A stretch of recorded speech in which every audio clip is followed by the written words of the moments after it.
광주 학살의 주범이자 민주주의를 유린한 전두환이 사망했습니다. 전두환은 지난 23일 오전 8시 40분쯤 연희동 자택 화장실에서 숨진 것으로 알려졌는데요. 그의 사망 소식에 광주 지역 목회자들을 비롯해 신군부의 만행과 싸우던 이들은 한결같이 지난 과오를 청산하지 않고 사망한 것에 안타까움을 표현했습니다.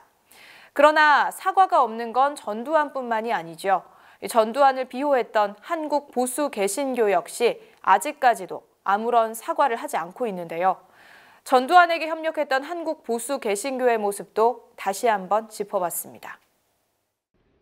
광주 학살을 비롯해 삼천교육대, 강제징집 및 녹화선도 공작 등 만행을 저지른 전두환이 지난 23일 사망했습니다. 연희동 자택 화장실에서 사망한 전두환은 자신이 저지른 만행에 대해 끝내 아무런 사과도 없었습니다. 이에 전두환의 만행을 알리고 진실을 위해 싸우던 이들은 사과도 하지 않고 사망한 전두환에 대해 허탈한 심경을 감추지 않았습니다. 그러면서도 끝까지 진실 규명을 위한 노력은 계속돼야 한다고 말했습니다.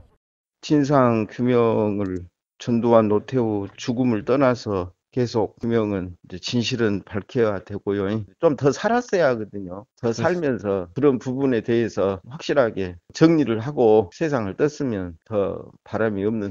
너무 확실한 사건이잖아요. 5.18은 전두환 씨의 지시에 의해서 되어졌다는 게 그렇게 총탄 군역에 그렇게 많이 있음에도 불구하고 조비오 신부님이 거짓말쟁이라고 하는 이야기를 하면서 역사를 외면하고 진실을 외면하고 간 게 너무 안타깝고, 지금 현재 진행되고 있는 재판들에서 유죄 판결이 확정되고 그리고 아직까지 내지 않은 970억가량의 추징금 다 뺏어내고 그 다음에 죽었어야 되는데 너무 빨리 죽어버려서 상당히 아쉽고요. 전두환 국가장 절대 반대입니다. 당연히 현충원 안장도 안 됩니다. 저렇게 죽으려면서 그 말 한마디를 못하고 죽나. 그 말 한마디를.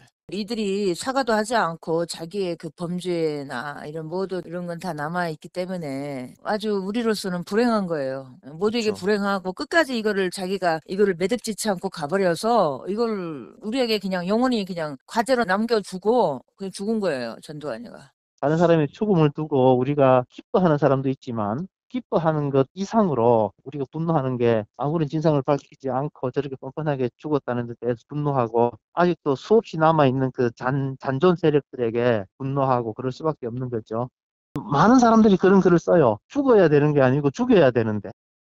그러나 사과가 없는 건 전두환뿐만이 아닙니다. 전두환의 만행을 비호했던 한국교회 역시 아무런 사과도 없습니다. 1980년 8월 6일 서울 롯데호텔에서 열린 조창기도회에 모인 목사와 장로들은 정권을 찬탈하고 광주를 짓밟은 전두환을 옹호하며 추켜 세웠습니다. 일찍이 대nam을 받으시다 일생을 나라를 위해서 몸바쳐 충성을 다하실 뿐만 아니라 지금도 위기에 처한 국가의 안정과 보위를 굳건히 하시고자 불철주야로 나라와 민족을 지키시기에 여념이 없으신 위원장님을 모시고 하나님의 사명을 받아 하늘의 복음을 전함으로 하나님께서 시대를 따라서 그 상황에 맞는 필요한 인재들을 등용하여 하나님의 뜻을 이루시는 것을 믿고 감사함을 드립니다. 이 시간은 특별히 전두환 사령관을 위해서 하나님 앞에 기도합니다. 그가 일찍이 군문에 헌신해서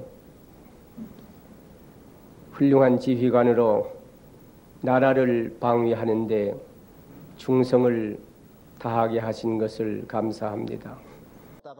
명성교회 김사만 원로 목사는 지난 2008년 명성교회를 방문한 전두환 부부를 소개하며 감사의 뜻을 전했는가 하면 정광훈과 국민혁명당 역시 전두환 옹호에 나섰습니다. 국민혁명당 엄마부대 여성대표 일동은 지난 24일 세브란스 병원 앞에서 기자회견을 열어 전두환은 죄가 없다는 취지의 주장을 펼쳤는가 하면 전 씨 역시 지난 23일 방송에서 전두환은 광주 사태에 책임이 없고 전부 북한의 짓이라고 주장했습니다.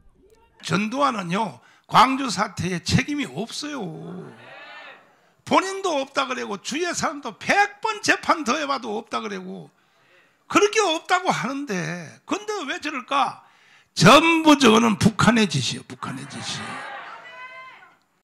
그리스도인들은 역사를 주관하시는 하나님을 믿는다고 하잖아요. 그렇다면 분명한 역사의식이 있어야 되는 거죠. 역사 속에서 하나님께서 움직이신다는 생각을 가져야 되고, 독재처럼 과거의 큰 어떤 비극 가운데서 거기에 종교적으로 정당화하거나 아니면 그런 잘못에 대해서 비판하기보다는, 선지자적인 역할을 감당하기보다는 결탁해서 이익을 누렸던 사람들은 당연히 거기에 대해서 반성을 해야 되는데, 반성을 하지 못하니까 한국교회가 역사의식이 없다라는 비판을 계속 받는 것 같아요.